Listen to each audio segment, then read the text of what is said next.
السلام عليكم شيخ محمد waxaan ahay garoob macna gabadh garoob ah waan u sheegay wiilka ii gursanay inaan ahay garoob laakiin waxaan xujo uga dhigay inuu dadka hortooda iigu gursado inaan ahay gabadh waayo mar rabo dadka inay ogaadaan inaan ahay garoob wuuna iga aqbalay sida ma isku mehersan karnaa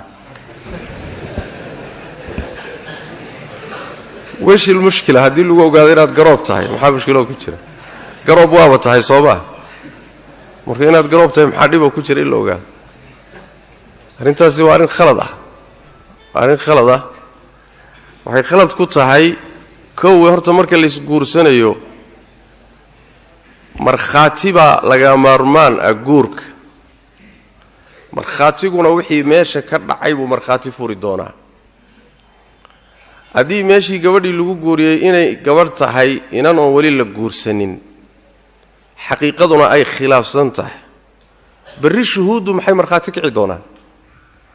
beentii la isku guursaday inay marxaati furi doonaan Soomaa وشهادة الزور صوما وخلط وخلطن والله مرقاتي فري ومسألة اللبادة waxay soo galaysaa arintaasi xadiidkii nabigeena sallallahu alayhi wasallam xadiisu asma bint abi bakr waxay tiri haweeney baa nabiga u timi sallallahu alayhi wasallam markaas waxay tiri inna li darra fahal alayya junahun in tashabba'tu min zawji ghayra alladhi yu'tini waxaan leeyahay haweeney dangala ah oo layla qabo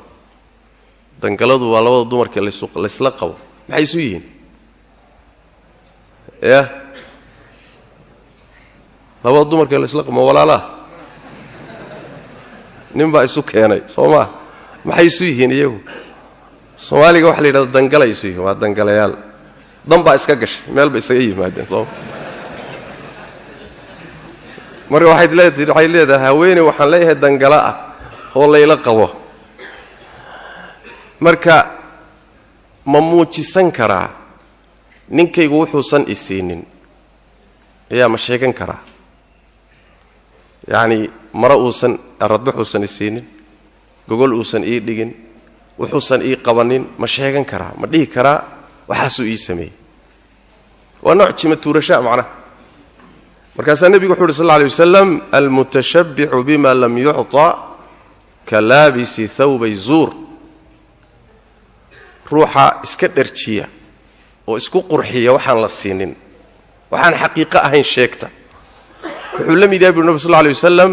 ruux laba maro oo been ah xidhay oo kale la mid marka xaqiiqadaada ha ka been sheegin waxaan lagu siinina ha muujisanin waxaan jirinahay isku qurxinin hadii kale laba maro beenaad qabtaa waxba kama jiro Soomaa marka mafsado weyn waa ku jirta waa in haday garoob tahayna majliska aqdigu ka dhacayo marxaatiyadu joogan lagu guuriyo inay gabadhu garoobta hadii kale tan waa in lagu guuriyo inay gabarta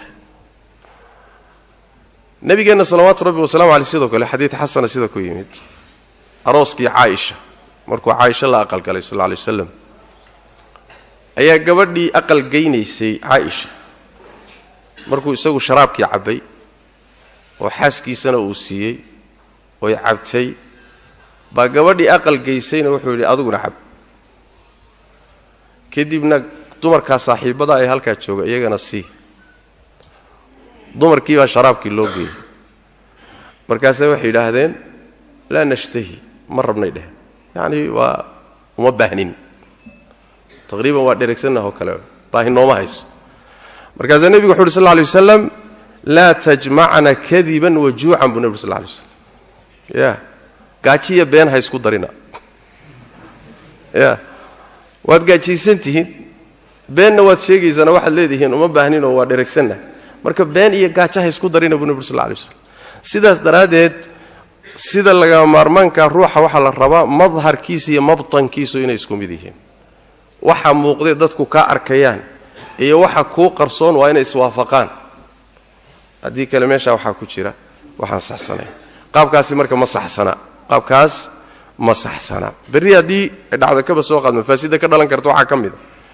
bari ninkii markuu la aqal galay haweentii ayaa la isqabsaday waxay ku dooday gabadh baan ahaa isaguna wuxuu yiri garoob baan ku guursaday maxaa lagu kala bixi ya markhaatiyadii soo maa markhaatiyadiina baatil bay markhaati ka ahaayeen soo baatilkii un furi maayaan soo baatilkii la xukumi maayo